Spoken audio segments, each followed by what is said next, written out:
کہ سائفر عمران خان صاحب اس میں ملزم ہیں.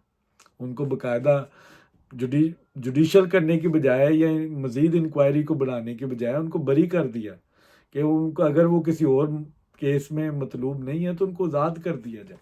عدالتیں بزد ہیں کہ انہوں نے عمران خان صاحب کو بچانا ہے. دوسری طرف ملٹری اسٹیبلشمنٹ وہ عدالتوں کی طرف دیکھ رہی ہے کہ یہ کیا مذاق ہو رہا ہے. اگر عدالتیں عمران خان صاحب کو بچا دیتی ہیں، باہر نکال دیتی ہیں، تو پاکستان کا نظام چل سکے گا. یہ جو اس وقت نارملائزیشن کی سچویشن ہے، پولیٹیکل پارٹیز پورا زور لگا رہی ہیں پاکستان میں مہنگائی کا خاتمہ ہو. بلومبرگ کی رپورٹیں آ رہی ہیں کہ پاکستان واحد کنٹری ہے ساؤتھ ایشیا کا جس نے تیزی سے مہنگائی میں کمی کی ہے. دالوں کی قیمتیں نیچے آئی ہیں، پیٹرول کی پرائسز نیچے گئی ہیں، ویٹ کی پرائسز نیچے گئی ہیں، روٹی 10 روپے کی بک رہی ہے، 12 روپے کی بک رہی ہے.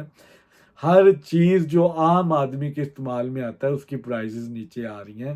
تو تکلیف کیوں ہو رہی ہے ملٹری یہ جوڈیشل اسٹیبلشمنٹ کو؟ کیونکہ وہ پولیٹیکل اسٹیپ وہ لکھنا چاہتے ہیں، ان کے اپنے اسٹیک ہیں، ان کی اپنی ایک پارٹی انہوں نے بنائی ہوئی ہے. آج جسٹس عامر فاروق صاحب کے فیصلے پہ کوئی اعتراض نہیں کرتا. آج پی ٹی آئی جس طرح کی زبان یوز کرتی رہی ہے جسٹس فائز عیسیٰ کے بارے میں اور عامر فاروق کے بارے میں، آج ان کو بالکل ندامت نہیں ہے، نہ انہوں نے معافی مانگی ہے، نہ ان کے خلاف کوئی توہین عدالت ہوئی ہے. اس پر بھی میں بات کروں گا آگے. فی الحال جو میچ چل رہا ہے فوج اور اسٹیبلشمنٹ کا میچ ہے. اس میں جیتا کون ہے؟ میرے نزدیک جیتنا فوج نے ہے. کس طرح جیتتے ہیں؟ اب کوئی نیا کوئی سمجھ لیں کوئی پی سی او آتا ہے، ان ججز کو فارغ کیا جاتا ہے، آئین توڑا جاتا ہے، یہ اب انہوں نے ڈیسائیڈ کرنا ہے.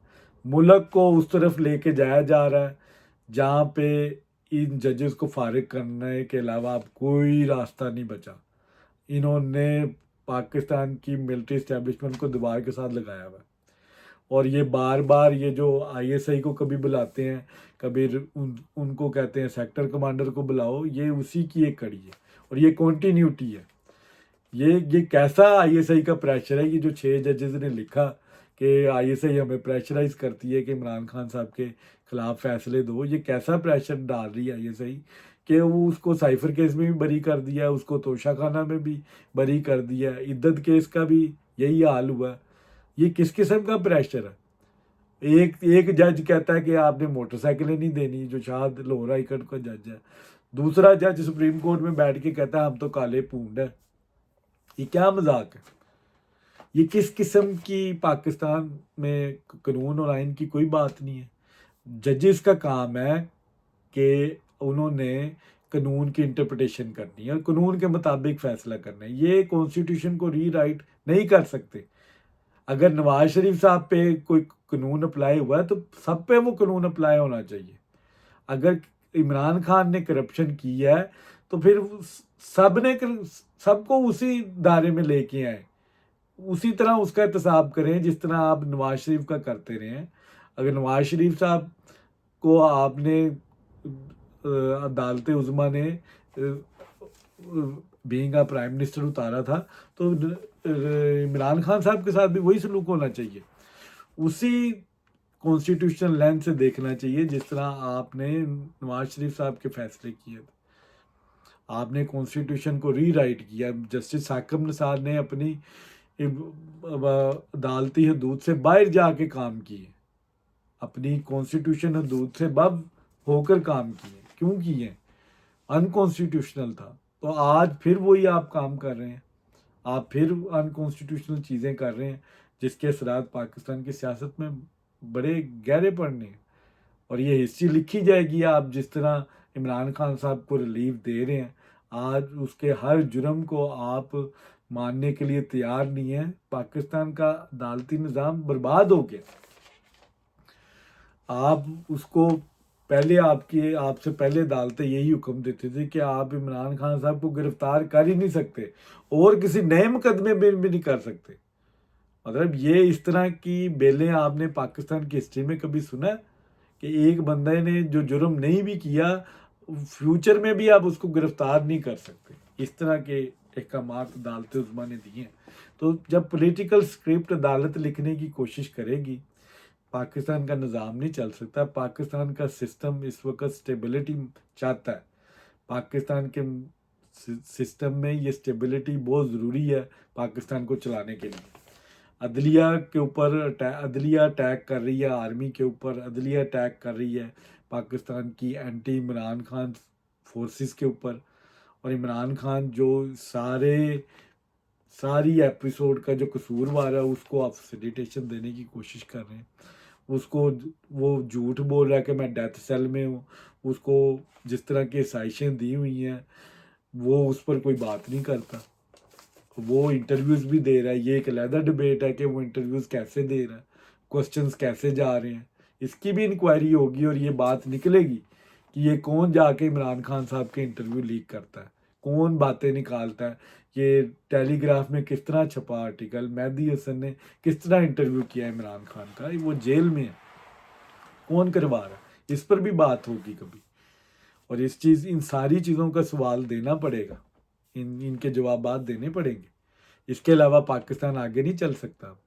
اب ملٹری اسٹیبلشمنٹ اور جوڈیشل یہ اس وقت 1 to 1 ہے جی. اتنا میں نے کہہ دیا ملٹری نے ہے, اور جوڈیشل میں سے اب یہ صفایا ہوگا. یہ جوڈیشری میں جو گندے انڈے بیٹھے ہیں ان کو جب تک آپ صاف نہیں کریں گے آپ انصاف کی توقع نہیں کر سکتے. آپ نے عمران خان صاحب کو سزا دلوانے کے لیے انصاف نہیں کرنا, آپ نے پاکستان کے جوڈیشل سسٹم کو بچانے کے لیے انصاف کرنا. ملک ریاض جیسے لوگوں کا احتساب نہیں کر سکتی یہ عدالتیں, یہ سسٹم نہیں کر سکتا اگر اس طرح کی ایکٹیویزم ہوگی, اس طرح کی مداخلت ہوگی اور سہولت کاری ہوگی. اب ملک کو آگے لے کے جانا ہے. ملٹری کے پاس ایک ہی اب کام بچا ہے, جوڈیشری کو فارغ کریں, ایماندار ججز لے کے آئیں, وہ ججز لے کے آئیں جو کانسٹیٹیوشنلی چلاتے ہیں, شکلیں دیکھ کے جو فیصلے نہیں کرتے, جو ڈرتے نہیں ہیں, جو کسی کے پریشر میں نہیں آتے, جو کسی اپنے گھر کے افراد کے پریشر میں نہیں آتے. ان لوگوں کو لے کے آئیں. جو 22 لوگ ہیں وہ کس طرح فیصلے کریں گے. آج جو مخصوص نشستوں کے حوالے سے جس طرح نوک جھونک ہو رہی ہے سے صاف پتہ چلتا ہے کس کا ٹلٹ کس کی طرف ہے. اطہر من اللہ جو ریمارکس دے رہا ہے, منیب اختر دے رہا ہے, اور اس طرح کے اور ججز ہم خیال, یہ وہی ہم خیال گروپ ہے جو بندیال کی عدالتوں میں بیٹھتے تھے. اس کا احتساب آپ کو کرنا پڑے گا. اس کے علاوہ پاکستان آگے نہیں جا سکتا. آج کی جو آخری خبر ہے وہ بابر ستار صاحب کے حوالے سے ہے. بابر ستار صاحب کی کچھ چیزیں لیک ہوتی ہیں, اس پہ توہین عدالت کے نوٹسز چلے جاتے ہیں, ایف آئی اے سے رپورٹ مانگی جاتی ہے, وزارت سیکٹری دفاع رپورٹ جمع کرواتا ہے. 16 اکاؤنٹس کو اس میں آئیڈینٹیفائی کرتے ہیں جو ان کے خلاف ٹرولنگ کرتے ہیں, باقاعدہ مواد لیک ہوتا ہے. اب عدالت نے اس رپورٹ کو ریجیکٹ کر دیا. اب آئی ایس اے کو پوچھا جا رہا ہے, عدالت پوچھ رہی ہے یہ محسن کیانی صاحب, جہانگیری صاحب اور سردار صاحب کہ آئی ایس آئی کے پاس اتنی کیپیسٹی ہے یا نہیں ہے جو آئیڈینٹیفائی کرے کہ یہ ڈیٹا لیک کیا کس نے. یہ عدالت کا یہی سوال ہے. اب میرا سوال یہاں پہ یہ ہے کہ توہین بابر ستار تو آپ کو یاد ہے, توہین عامر فروخ کیوں نہیں یاد آ؟ اس کو ٹاؤٹ کہا گیا رؤف حسن کی طرف سے, اور باقاعدہ جسٹس فائز عیسیٰ صاحب کو ٹارگٹ کیا گیا. تب آپ کا کدھر تھا یہ کنٹیمپٹ کے نوٹسز کدھر تھے؟ آج بابر ستار صاحب کا گرین کارڈ نکل آیا تو اس پر آپ کو یہ غصہ چڑھا, یہ کس نے لیک کیا؟ یہ بابر ستار صاحب جیسے ججز بیٹھ سکتے ہیں ایز اے جج جو گرین کارڈ ہولڈر ہوں؟ آپ کی اپنی فیملی, ساروں ججز کی فیملیز آؤٹ آف کنٹریز کیوں ہیں؟ ان کے پاس ڈول نیشنلٹیز کیوں ہیں؟ آپ یہ ملٹری اسٹیبلشمنٹ کی تو بات کرتے ہیں, آپ جرنیلوں کی بات کرتے ہیں کہ یہ باہر کے ملکوں میں رہتے ہیں, تو یہ ججز کی فیملیز باہر کیوں رہتی ہیں؟ مجھے اس کا جواب دیں آپ. اس کا جواب کون دے گا؟ یہ دوہرا معیار ہے نا. یہ پاکستان کے قانون کا مذاق نہیں تو کیا ہے؟ یہ مذاق بنایا ہوا ہے. ایک جج کے لیے ہو رہا ہے, ایک دوسرے جج کے لیے ہو رہا ہے قانون. اب یہ جس طرح باقی ججز کی عزت ہے اس طرح عامر فروخ صاحب کی بھی اتنی عزت ہے, فائز عیسیٰ صاحب کی بھی اتنی عزت ہے. تو ان پہ کنٹیمپٹ کے نوٹسز کیوں نہیں ہوتے؟ بار بار آپ ایف آئی اے کو, آئی ایس آئی کو بلا کے تو ان سے پوچھ رہے ہیں کہ یہ کس نے کیا, کیوں کیا. ڈی جی پاسپورٹ سے پوچھتے ہیں کہ ڈیٹا لیک کیسے ہوا, دوبارہ رپورٹ جمع کروائی جائے ورنہ ہم وزیر اعظم کو بلائیں گے. یہ کیا مذاق ہے؟ اب یہ فیصلہ پاکستان کی پولیٹیکل پارٹیز اور ملٹری اسٹیبلشمنٹ نے کرنا ہے کہ ان عدالتوں کا کرنا کیا ہے. اگر تو کوئی نیا قانون بھی بنانا پڑتا نا بنائیں، لیکن اس سسٹم کو چینج کریں. یہ سسٹم نہیں اس طرح چل سکتا کہ ایک بندے کے لیے اور قانون ہے، باقی بندوں کے لیے اور قانون ہے. اب عدالتیں اگر پارٹی بن جائیں تو آپ کس طرح ایک بندے کو مجرم ٹھہرا سکتے ہیں؟ جو مرضی آپ کر لیں. اب عمران خان صاحب کے اوپر ایک نیا مقدمہ بننے والا ہے، اس پہ بڑی تیاری کی جا رہی ہے، ٹاپ کے وکیل ہائر کیے جائیں گے. اب دیکھنا یہ عدالتیں اس کا کیا کرتی ہیں. سائفر کو تو نہیں مانا، توشہ خانہ کو نہیں مانا، 190 ملین کو بھی جرم نہیں مانا، ٹیرن وائٹ کو بھی جرم نہیں مانا، عدت والے کیس کو بھی لگ رہا ہے کہ اس کو بھی جرم نہیں مانیں گے. تو پھر یہ جو اب غداری کا مقدمہ ہے، اس میں عدالتیں کیا ریمارکس دیتی ہیں؟ یہ جو عاصم منیر کو ٹارگٹ کیا گیا، اس کے اوپر عدالتیں کیا فیصلہ کرتی ہیں، یہ دیکھنے والا ہوگا. اور آج ایک اور توہین عدالت فیصل واڈا اور مصطفیٰ کمال کے اوپر بھی ایک نوٹسز جاری ہوئے تھے. مصطفیٰ کمال صاحب نے معافی مانگ لی ہے کہ میں عدالت کے رحم و کرم پہ ہوں، میں معذرت کرتا ہوں. فیصل واڈا صاحب وہ قائم ہے اپنی بات پر. انہوں نے باقاعدہ شہباز شریف صاحب کے سکرپٹ بھی ایک انہوں نے جمع کروایا کہ انہوں نے کالی بیڑے کا ہے. انہوں نے راؤف حسن صاحب کا بھی ایک سکرپٹ جمع کروایا کہ انہوں نے ٹاؤٹ کا چیف جسٹس اسلام آباد ہائی کورٹ کو. مولانا فضل الرحمان کا ذکر بھی کیا فیصل واڈا نے کہ انہوں نے عدالت کو تنقید کا نشانہ بنایا پارلیمنٹ کی سامنے تقریر میں. اب فیصلہ پھر اس کیس میں بھی بڑا دیکھتے ہیں کیا ریمارکس آتے ہیں عدالت کی طرف سے، کیونکہ فیصل واڈا سمجھا جاتا ہے کہ وہ ملٹری اسٹیبلشمنٹ کو ریپرزینٹ کرتا ہے، اور وہ اس وقت ڈٹا ہوا اور وہ کہتا ہے کہ میں نے معافی نہیں مانگنی، میں مقابلہ کروں گا اور میں ان کو بتاؤں گا کہ یہ دوہرا معیار ہے قانون کا. ہر بندے کے لیے قانون برابر ہونا چاہیے. تو پھر سب کو ایک ہی نظر سے دیکھا جائے، سب کو نوٹسز جاری کیے جائیں. پھر مجھے کیوں صرف کیا، مجھے کیوں ٹارگٹ کیا گیا، میں تو کسی کا نام نہیں لے گی. اور الٹا انہوں نے کہا کہ مجھے تو پروکسی کہا گیا کہ اسٹیبلشمنٹ کی. تو اب ثابت کیا جائے، عدالت ثابت کرے. اب جس طرح کے ریمارکس پولیٹیکل دیتی ہیں عدالتیں، یہ بھی نہیں دینے چاہیے. عدالت کو قانون کے مطابق فیصلے کرنے چاہیے.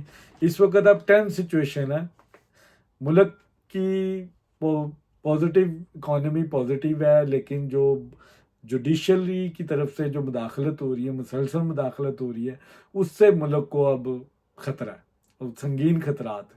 وہ عمران خان صاحب کو ریلیف دینا چاہتے ہیں، اور ملٹری اسٹیبلشمنٹ اور پولیٹیکل پارٹیز نہیں چاہتی کہ عمران خان صاحب باہر آئیں، کیونکہ ملک اس وقت نارمیلٹی کی طرف جا رہا ہے.